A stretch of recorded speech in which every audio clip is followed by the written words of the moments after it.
Vamos então ao nosso terceiro momento, né, da nossa conversa.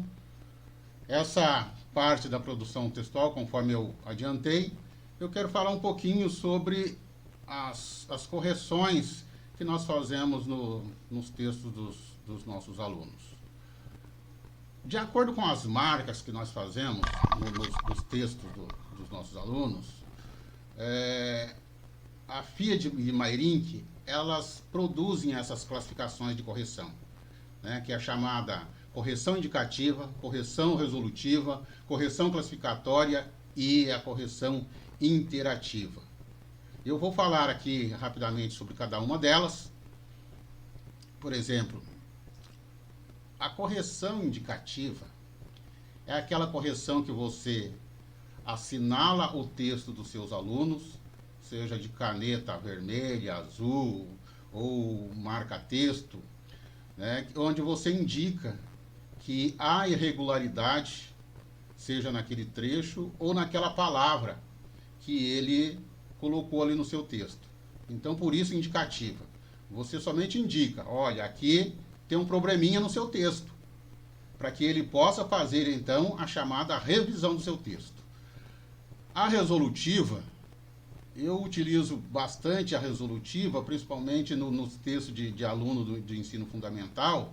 A resolutiva, além de você marcar que ele cometeu um equívoco ali naquela parte, naquela palavra, naquele trecho, você também escreve a palavra correta ali ao lado da dele, como demonstração de como é escrever aquela palavra corretamente. Ou então, de como é colocar aquele trecho daquele texto dentro de um princípio que nos dê um entendimento melhor para a leitura. Então, essa é a resolutiva, ou seja, você corrige e apresenta ali uma breve solução para o seu aluno arrumar o texto. E a classificatória são aquelas redações, aqueles textos onde aparece alguns símbolos, já combinado com os alunos, asterísticos, quadradinhos, bolinhas, que os alunos, junto com o professor, porque previamente combinado, sabem o que significa cada um daqueles símbolos. Tá? Então, essa é a correção classificatória. E a interativa também é bastante interessante para o ensino fundamental, é aquela em que o professor, além de fazer as marcas no texto, ele faz lá no final, no cantinho, em cima, um bilhetinho para o aluno. Né? Olha, parabéns o seu texto, mas você precisa melhorar aqui, ali e tal. Ele aponta, né, através de um bilhetinho onde é que o aluno precisa melhorar. Tá? Então, esses são os 4 tipos de correções e fica aí a seu critério qual é o melhor tipo de correção para você empregar com os seus alunos. Veja aqui um exemplo de um texto, né, onde tem aqui algumas marcas do professor feito com corretivo, com caneta marca-texto, né, e onde ele diz ali que cada um desses lugares tem um probleminha no texto do aluno. Esse texto aqui foi retirado lá da sequência didática da página da Prefeitura, da Secretaria de Educação, não sei a quem pertence, mas está lá, por algum motivo, nos ensinando a produção de texto. Então, esse é da nossa secretaria, esse texto. Por que ocorrem as marcas da oralidade? Veja bem, você vai deparar com algumas situações no texto do seu aluno que muitas vezes você pode achar um absurdo de um erro, e o que eu quero mostrar aqui é que muitas vezes não é um grande absurdo de erro. Né? São situações, muitas vezes, que naturais de ocorrerem, principalmente em alunos do ensino fundamental dos nossos anos iniciais. O texto tem a consciência da função social que a escrita traz, e que quando se escreve é para que alguém possa ler. É essa a função social do texto. É para isso que nós escrevemos. À medida que o aluno vai interagindo com a escrita, ele vai percebendo, né? Ele vai percebendo a escrita, que a escrita não é uma representação fiel da fala. Eu costumo dizer que nós fazemos um trabalho de reconstrução da questão da representação da fala com a escrita. Por quê? Porque quando eles são pequenininhos lá, a gente diz, olha, a letra, ela representa o som da fala, né?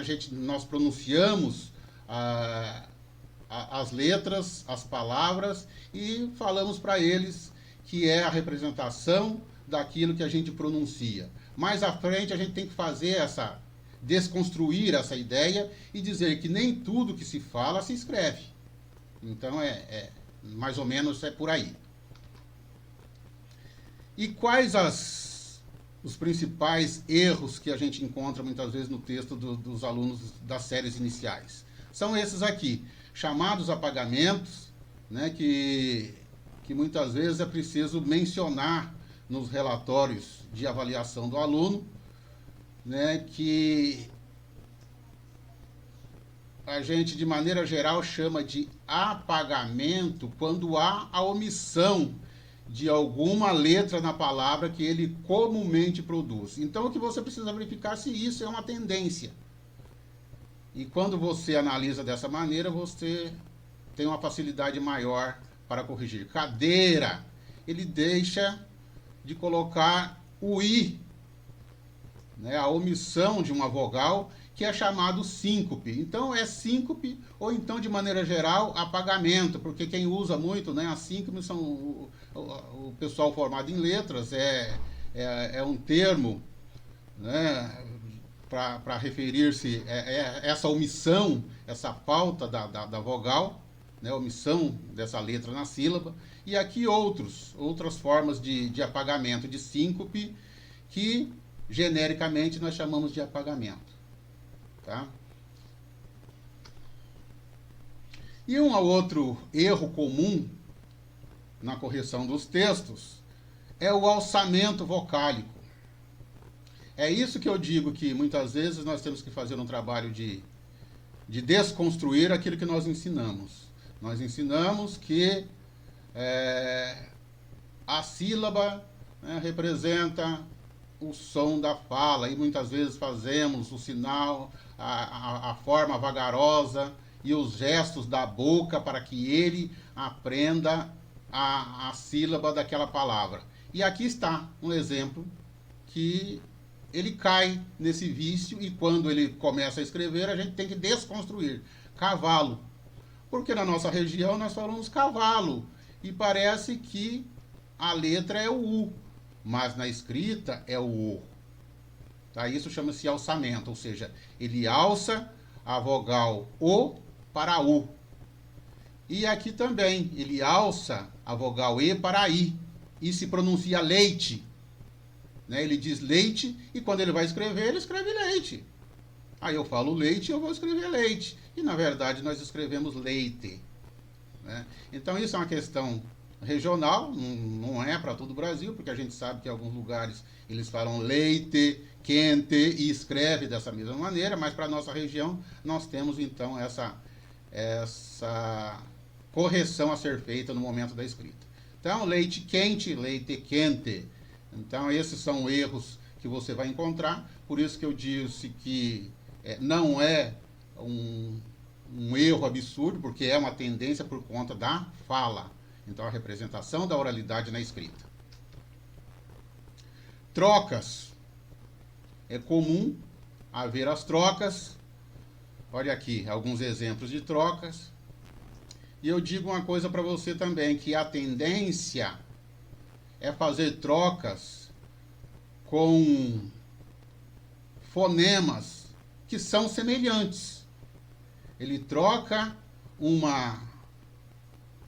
fonema bilabial por outro bilabial, portanto é uma tendência lógica. Nós ensinamos os nossos alunos que ele tem que seguir uma lógica, e ele segue a lógica. Só que no momento da escrita a gente tem que desconstruir isso.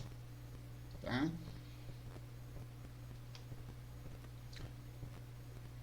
Apresenta acréscimo de letras nas sílabas. Também outro erro comum, que é o acréscimo de letras onde não há aquela letra.